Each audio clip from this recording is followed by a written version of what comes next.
and you can see I missed some above. Let's see if we can fix that. Let's say I've got an above pallet A and a pallet, and I need to put an above pallet A in between these two positions. If I right click on this, I can say copy or Control+C, or come over here and copy or cut, copy and paste.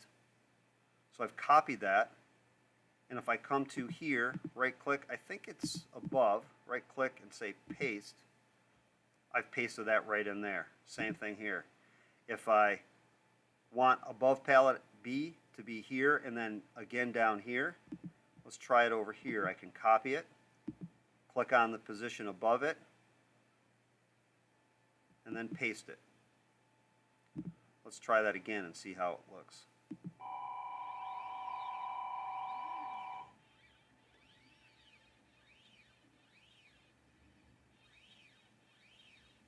Oops, let's do it one more time because we need an above pick after this pick. So let's copy and paste. Try it one more time.